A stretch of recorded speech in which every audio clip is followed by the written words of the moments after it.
Hello, students. Welcome back to literature.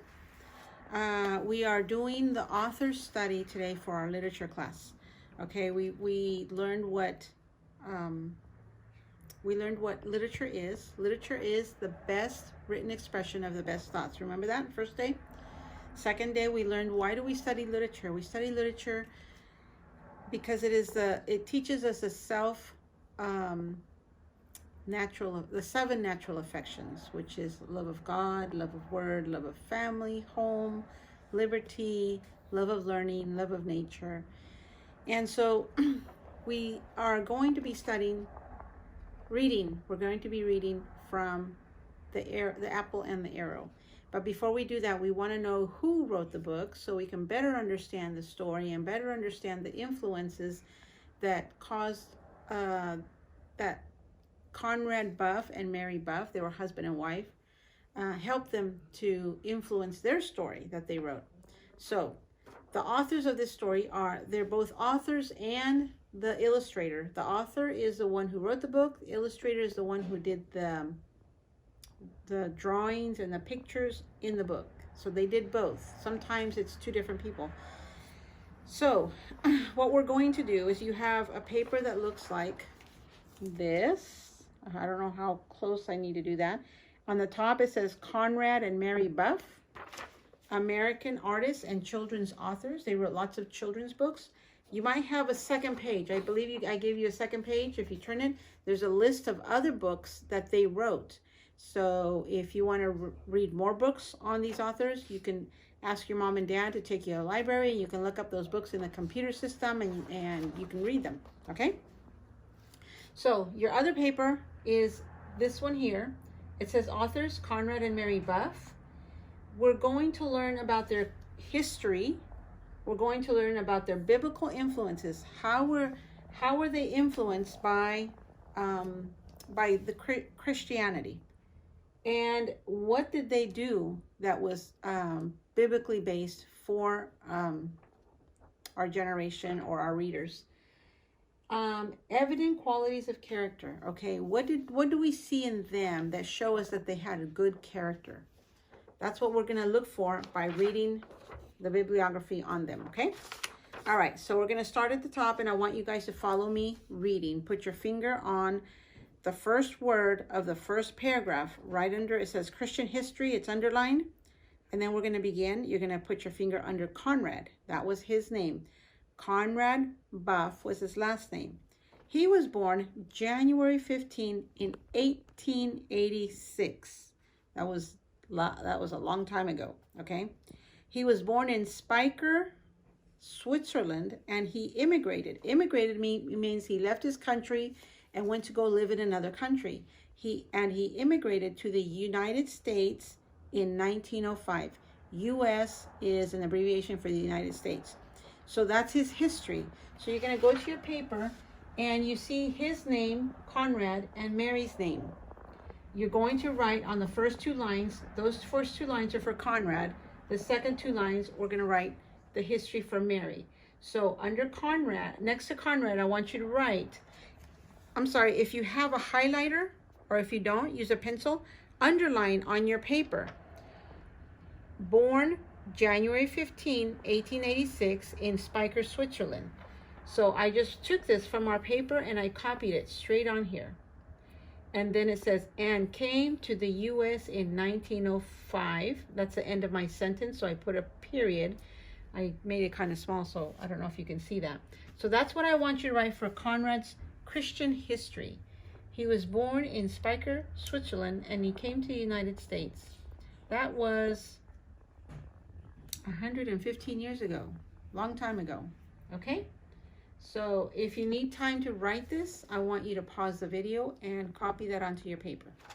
We're going to move on to the history for Mary, okay? For Mary, okay. So Mary, her last name was Marsh. She became Mary Buff when she married Conrad. She was born on April 10th, 1890 in Cincinnati, Ohio. That probably sounds familiar to you because that's in the United States. So she was American. And in 1992, I'm sorry, she got married in 1992 and they had 2 sons together. So you're going to write born April 10, 1890 in Cincinnati, Ohio. You can copy it here from the screen, or you can copy it from your paper. You can highlight the answer and then transfer it over and copy it here. Okay? For those of you who need more time, just pause the video. Okay, so now we're going to look for the biblical influences. Biblical influences, anything that influence their lives, the Christianity changed their lives or influenced their lives, okay? So what is it that happened that caused them to have a love of learning, a love of God? What is it that attracted them to God? Okay, so born in Spiker, Switzerland, Buff, they're referring to Conrad, trained as a lace designer at the School of Arts and Crafts in Gallen, Switzerland, and Alter studied in Munich. That means he studied in 2 places. He studied in Munich and in Switzerland. He arrived in the United States in 1905, and he settled in Wisconsin, where he briefly worked as a sheep herder before coming to Los Angeles in 1906. So he took care of sheep when he first came here, but then he moved to Los Angeles. While working there as a house painter, he began making trips into the deserts of Utah, New Mexico, and Arizona. Notice that he did not make just one trip to the desert. He went to several trips and in several different states. That tells us that he liked it so much he kept going to the desert and going to the desert and going to the desert. That means he fell in love with the desert life, okay? The plants, the animals there, okay? So for Conrad, under biblical influence, he began making trips to the desert and loved it. He had a love of nature. That is his biblical influence. He had a God-given love of nature.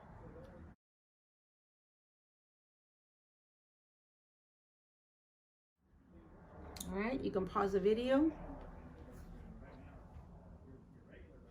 All right, so now for Mary, she, let me see. Wait, let me finish the biblical influence on Conrad. By going to the desert, this encounter with the southwestern landscape was the initial reason for his turning to painting. So because he loved the desert so much, he started painting. He also began a lifelong friendship with a painter, Maynard Dixon, who often joined him on his trips to the southwestern desert. Next paragraph.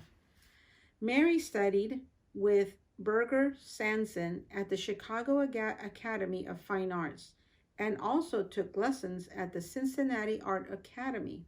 Okay, that's a lot of words, but basically she went to college to learn art, okay, at very nice colleges. In 1992, she married artist Conrad Buff, and her husband shared an interest in the Southwest. The Southwest area of the United States is mostly desert, a lot of mountains, deserts, cactus, desert animals. So we're just, instead of writing all those names of all those places, just write, she studied art in school. That's all you need to write for her, okay? She had a love of learning, and she had a love of art. All right. Biblical contribution. What did they do that left, that they shared with people?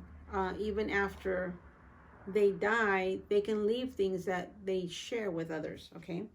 So Conrad Buff was self-taught artist, okay? She was active in Idaho, and then she went to Los Angeles in 1920 and became a curator at the Los Angeles County Museum of Art and was a member of the California Art Club. So she became a curator of the Los Angeles Museum. A curator is someone who takes care of everything that you see in a museum, whether it's artifacts, old books, whatever they have there that is very delicate and in time it falls apart or it gets destroyed. They have a way of taking care of it to keep it from being destroyed. Okay, so let's skip this down. Let's skip biblical contribution for now because we just found the answer for evident qualities of character. What kind of people were they? Okay, it says that Conrad Buff was a self-taught artist. So right here, we're going to put under Conrad was a self-taught artist. Then you can put was diligent. That's our own words. We interpret what it said and we say someone who's self-taught. They didn't have a teacher. He taught himself. That means even when there was no teacher, he persevered and he studied and he kept moving forward and learning, and that character is called being diligent. Okay, never giving up, always working. For Mary, it says that she was a curator of an art museum. Okay, you can pause the video and copy it here or copy it right off your paper. So we're going to interpret that. What kind of character does that make her? If she was a curator of an art museum, that means she was hardworking. So you're going to write hardworking.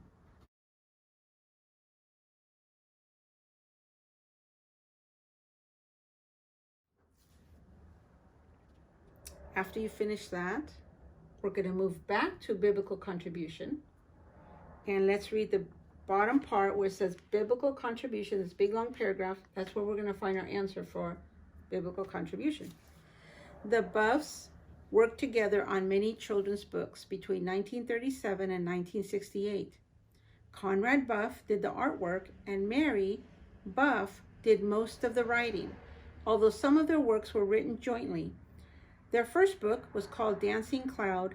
The Navajo Boy was praised by critics for its beautiful pictures and its sense of place and nature in the Navajo life.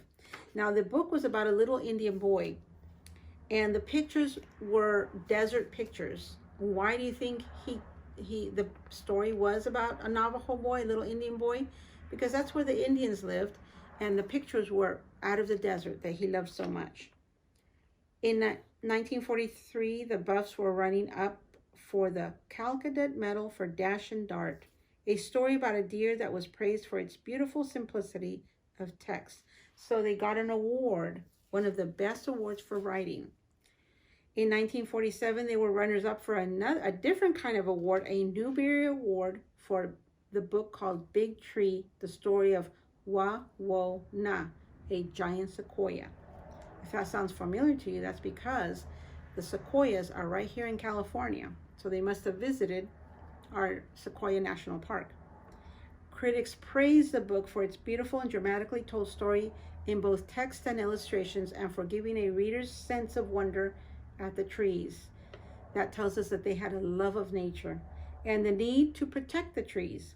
The Buffs were also Newbery runners-up in 1952 for The Apple and the Arrow. That's the story that we're going to read.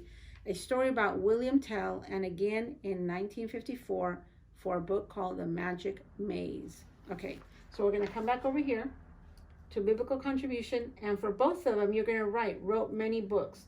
Conrad wrote many books, Mary wrote many books, period, for both. But for Conrad, you're going to add a second sentence. He did most of the art, and for Mary, you're going to add the second sentence, and it says, she did most of the writing. On some of them, he did writing and she did art, but mostly he did the art and she did the writing, okay?